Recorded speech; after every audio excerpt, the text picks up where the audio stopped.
Hello everyone and welcome to another episode of Cultivate Kindness. This is a joint episode which is a very fun thing to do because we can discuss and bounce back and forth ideas, but this is our first long distance episode, so we'll see how it goes. Today we want to talk to you all about the pressure to have it all together, and for me this also encompasses the pressure to be perfect, to know exactly who you are and what you want to do. This topic is a very interesting one, as I think it is something that might have increased due to social media, but it can honestly have such a big impact on both your mental and physical health, as you might be bottling up your true feelings instead of expressing them because you want to come across as if you have it all together. Social media has brought us so much, and there are so many amazing things that have come from it, such as being able to listen to this podcast. However, like everything, there are downsides and things that we need to be really careful of. And one of these things is that social media has brought to our lives this idea that we have to have it all together, or we have to seem like we have it all together, especially when you look on social media and you believe that this person has a perfect life, when there is no such thing as one. A photo and even a reel, even a 30-minute video is a highlight. It is edited, and though no matter how real or authentic it is, there is always an element of planning, which makes it something that is not totally real. Now, there are lots of Instagram accounts, lots of social media accounts like our account that try to be as real as possible and try to offer some sort of reality of what life can be, but even so, there's thought behind the post, there's thought behind the content that people post, and this is okay. This does not mean it cannot be genuine, but it's important to understand that it has been planned and edited. For example, this episode and all our episodes are genuine and they have the goal of helping spread positivity and helping each other, but they are still planned. We write a script, we do research, and this is all a good thing. But if you sit there and think, wow, they can speak so well and they have so many ideas and so much information in their head, that is just not true. Comparing yourself to social media never ends well because it's not a live stream of someone's life. So of course people are only going to post or talk about the 10% of their life where it seems like they have it all together. In recent years, I think there is less pressure to seem perfect coming from more open conversation from influencers or people that we see online about their realities and about what they are truly going through. But it is still something that is very present and needs to be addressed. So why might we be putting pressure on ourselves to seem like we have it all together? Now, there's probably many reasons for this, but one of the things that I wanted to first talk about was the changes that might be happening in your life can often do this. So, for example, once everyone leaves school, everyone's life looks very, very different, and it can be very easy to compare yourself to other people. Sometimes I think we want to look like we have it all together as this sort of protection method, like a way to protect ourselves. You might be worried that if other people see that you are struggling, they might think differently of you, or you might think that they view you differently or see you as not successful, things like that. And there's definitely an element of fearing judgment. People may fear judgment or criticism from others if they show vulnerability or admit to struggles. And this fear can sort of lead to this facade that a lot of us might be having to feel like we need to look like we have it all together to avoid these negative perceptions and maintain social acceptance. Or you think, again, certain people might look down on you if you haven't reached a certain thing or done a certain thing at a certain age. But oftentimes you will find that others feel the same. Now, as we previously said, on social media, you will see so many people doing different things all the time, of all ages. And oftentimes it can feel like maybe you haven't done as much as another person has at your age. And I think if you think back before social media, it wouldn't be possible to see 100 people's lives, like 100 of people's lives or more in one day, or even just in 1 hour. You can see so many things. Before then, the way you would compare yourself would be very, very different. And I feel as though it probably was more minimal. And because of social media now, it might feel like we have to come across as having it all together. and not always showing our struggles. Of course, social media is also a great way. People do talk about their struggles and their mental health and things, but there's also an element that social media pushes of this sort of idea of perfectionism. And it can be difficult to be vulnerable, and it is difficult to be honest and show your true self, but sometimes it is important to do this. If you hold yourself to such a high standard all the time, eventually it will become too much. And holding in all these emotions, if you are struggling or you're going through a big period of change or something really tragic has happened recently, if you're still trying to put on this front, this strong front all the time, that you and sort of showing people that you aren't struggling, eventually these emotions, you'll be really internalizing them and you'll start struggling internally or even physically as well, not just with your mental health, but physically. Stress and emotions can also manifest physically as well. So this is sort of why we wanted to talk about this topic. And again, the idea of putting pressure on ourselves, it can happen for lots and lots of different reasons. But the point that I wanted to make was the idea that when people are like sort of going through different periods of their life, especially once you leave school, you leave the structure of school, it can be very easy to look at other people and think that other person might have done more than you, or they are on like the path that you want to be on. But you have to realize that you're on your own path. You're exploring and going through things that will shape you as a person, and that is just as important. I like to ask myself this question because often I think, okay, so we talk about outside pressure and pressure that does not come from ourselves, but what about the pressure that we put on ourselves to look perfect or to have it all figured out and so on? And although pressure can be helpful in certain situations for motivation and strength, why do we let ourselves be completely overwhelmed and pushed down by it? It is obviously not a straightforward answer, but people often pressure themselves because they feel the need to excel in specific areas of their life or to earn the approval of others. These pressures typically originate internally. Common thoughts include, I need to succeed to support my family, or I must achieve this in order to advance in my career, which are internal dialogues I frequently heard. So just to reiterate, as what Grace just said, you might also try and put pressure on yourself to feel like you have it all together because you're basing your self-worth on the opinions of other people. You might be constantly seeking external validation to feel good about yourself. And from an article by The Stylist, they quoted, a recent survey by HealthSpan found that twice as many women worry about whether what they're doing is good enough compared to men. And this doesn't mean that men do not struggle with this as well, but I thought it was quite an interesting statistic to talk about. And the idea that women struggle a lot with feeling or thinking about whether what they're doing is good enough. And this sort of fits very well with this topic and the idea that we feel as though we have to come across as having it all together so I just wanted to mention that statistic. And I thought this topic also links very closely with perfectionism. So perfectionism can also put this pressure on us to seem like we have it all together. You might use this illusion as a way to protect yourself. Perfectionism not only leads us to perhaps only sharing the successes in our lives, but it can also lead you to thinking you must be good at everything first time round. So is this something that you struggle with? Because if so, you could actually be struggling with self-critical perfectionism. And this is often found in women as well.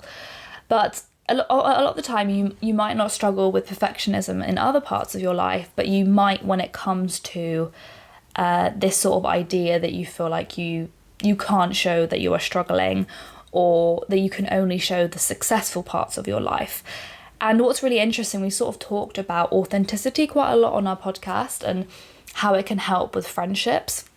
And this is another element that if you are only talking about your successes with your friends and you don't open up about when you are struggling, and you can do this afterwards as well, it doesn't need to always be when you are kind of struggling in the moment, but if you only talk about your successes in life with your friends, it can be very difficult to connect to people on a deeper level. because people who might be your friends who might be struggling as well will feel it very difficult to open up to you about that. And what you'll often find is if you do start feeling comfortable with sort of talking about when you are struggling, you can then also celebrate your successes with your friends just as much. So it's sort of having that balance and just knowing that you don't always need to seem like you have it all together. You can also be open about when you are feeling emotional, or when you're just going through a big change and you don't know how to cope with it. And oftentimes you'll find people will give you really good advice if you open up to them, and will be there for you as well. But just to go back to the term self-critical perfectionism, I have a quote here by Dr. Meg Arroll that I just wanted to sort of say, because if this is something that you think you struggle with a lot, you could always seek advice or help on this. But self-critical perfectionism is a trait that exhibits itself as an intense desire to be good at everything, combined with a heightened sensitivity to other people's expectations and perceived criticisms if these are not met. And I think, I'm sure a lot of people listening to this might have struggled with this in the past or are struggling with this. And that is why we wanted to talk about this topic, because it is something that a lot of people might be feeling. So how do we stop putting so much pressure on ourselves? The first thing I'd say is to be mindful of your inner voice, and by that I mean understand when your inner voice is speaking. We always talk about how we speak to ourselves and being careful in our mindsets, and guess what? It goes for this as well. Being mindful of our inner voice is crucial for managing pressures. The way you speak to yourself significantly affects your feelings and emotions. Work on and aim to be kind in your self-talk and say things like, it's okay to make mistakes, and avoid harsh criticisms like, what's wrong with me? The pressures we place on ourselves are real, but not impossible to overcome. Failing to meet your own expectations doesn't signify the end of the world or even a failure. Our inner voice can be such a harsh critic, so that is why it is important to put the work in and really try to rewire and retrain how you talk to yourself, so that you do not put so much pressure, especially negative pressure, on yourself and who you are. By being honest, you will be able to build a support group. A lot of people also admire authenticity and vulnerability, and we've done many episodes on these, so make sure you check them out. Brené Brown said in her popular TED Talk, in order for connection to happen, we have to allow ourselves to be seen, really seen. In a recent study, researchers found that verbally expressing our feelings exactly as they are, without beating around the bush, may help us overcome emotions faster. Okay, so another piece of advice that I found when I was doing a little bit of research on this topic is that the reflecting on the language we use and redefining our definition of success can be very helpful in overcoming this self-critical perfectionism. And I think we talked about sort of the idea of success quite a few times in our podcast episodes, but understanding what your idea of success is so important. How your success also aligns with your values is really important. And once you have a strong idea of this, it can be much easier to sort of focus on your path and what you're currently doing in your life instead of consistently comparing yourself to others. And I also came across this term, which is called the long win approach, through the 3 C's. And this is clarity, constant learning, and connection. And I thought this was actually a really interesting and good way to look at success. So what the article said is that clarity, that is the first thing that you should develop, and so it requires us to think about what really matters, not what others want us to do or what the world is telling you to do, but what really feels meaningful over time for you. If you redefine your success by a much broader criteria, and over the longer term, you might start to then connect your daily life to something that is more motivating and inspiring than any short-term reward.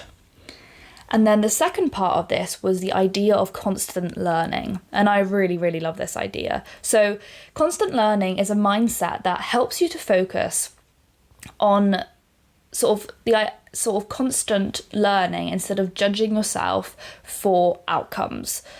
So you can't win everything all the time. You cannot be successful at everything the first time you do it. So understanding that throughout life there is this idea of constant learning can actually be quite liberating and freeing when it comes to the idea of being successful.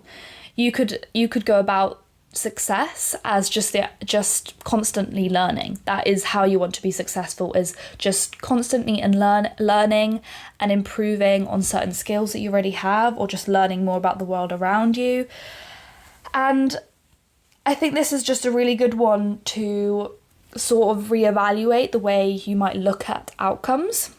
So instead of just always going for sort of this long-term goals, you can only be happy when you reach a certain goal, or you can only be successful when you reach a certain goal, think of it more as you are just going through this experience throughout life where you're just going to be constantly learning, and that's also the beauty of it. You'll also be failing at times, and that is also what you can learn from as well. And the final one is connection. So prioritizing connection can help you learn more about what other people might be going through, and it can also lead you to potentially compare yourself less, because when you actually talk to other people and hear about their experiences, you understand that their life is not perfect, that they also might be struggling in certain aspects of their life. And I think a lot of the time connection is one of the biggest things, and it's one of the things that we should all try and do more of. And then finally, another piece of advice that I found was practicing imperfection challenges, and start being more vulnerable with people you are comfortable with. Now, this might sound, you might be thinking, what does that even mean? What is an imperfection challenge? Now, this is actually, I think I was reading an article on this, or it was just someone going through some things that have helped them with their perfectionism, but it can also help with being honest about things that you might not be as good at, or again, it might ease this pressure that you might be putting on yourself to feel as though you have to prove to others that everything is amazing, everything is at 100%. So you can do things imperfectly. So deliberately engaging in activities where you allow yourself to make mistakes, maybe drawing with your non-dominant hand, or trying a new skill without feeling as though you need to get it correct the first time. It might be trying a new sport. It might be writing something like a poem or a story that you've always wanted to write, but because you're afraid of it being bad, you sort of avoided it. So deliberately doing things that might come out imperfectly, which is actually the beauty of them, might help you with this idea of how success doesn't need to be perfect, how even just trying new things is being successful. Thank you so much for listening to Cultivate Kindness today. We hope you found value in this topic and discussion. If you enjoyed the episode, please consider subscribing to our podcast on your preferred platform, and don't forget to leave us a review. Your feedback means the world to us and helps others discover our podcast. For even more uplifting content and behind-the-scenes stories, follow us on Instagram at The Genie Online. We are very active on there, sharing posts and stories, so make sure you give us a follow. And finally, join our monthly newsletter where we delve deeper into mental health topics, share exclusive insights, and foster a sense of belonging within our community.